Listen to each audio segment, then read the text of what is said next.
Ohio Miss basketball finalist Elise Bender and Anthony Wayne taking on Massillon Jackson, looking to create space in the second quarter. Brooke Bender heats up, drops in a triple, and she's not done. Half winding down, Mallory Pike feeds Brooke again. Book it. Generals up 10 at the break, but the Polar Bears will not be broken. Fourth quarter, Madison Lepley buries the long ball, puts Jackson ahead. Brooke Bender buries 17, and she answers. This is to tie it up with 3 to go. Elise also had 17, but Jackson leads 50-48 in the final minute. Ball in Elise Bender's hands. She drives and is called for a charge. That is her 5th foul. She's out. Jackson drives it home from there. 55-50, a stunner that needs a moment to sink in.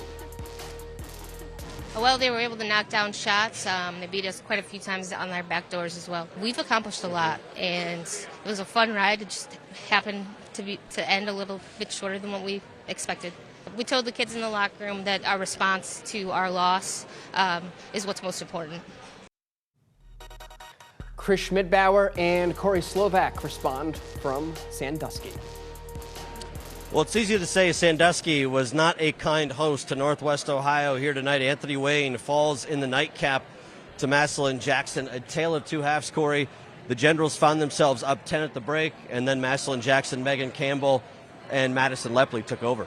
They sure did, and Anthony Wayne really didn't find the rhythm in the first half, but did find a way to go up 10. But that third quarter changed everything, with Campbell and Lepley hitting some big-time 3 balls, and the way Jackson was able to get to the basket in that second half really was the difference. This is an Anthony Wayne team again. I don't know that they're going to really want to hear this tonight, but a Buckeye Division championship. They also won a district championship. A lot to be proud of with what they did this year. Yeah, those will be things down the road that they will relish and enjoy.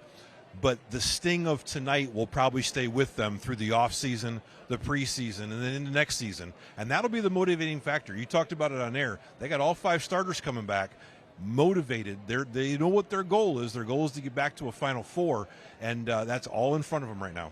Well, as Corey just said, everybody returns for this team. I imagine that this group is going to hit the gym hard this offseason. And if you think about where this team was a year ago and what they did and what they're probably going to do in the gym this offseason, the sky's the limit for this group, and I hope that they realize that, because it's not always, as we talked about with the Fremont Ross, it doesn't always happen every day with a group like this. Exactly right, and they're going to be primed for another run next year, and the execution and what happened tonight, or I should say the lack of execution, those will be things that they'll have in the back of their head, that they'll say, we don't want that to happen again. We don't want to feel like we felt in that locker room again, and we're going to do whatever it takes to make sure that doesn't happen.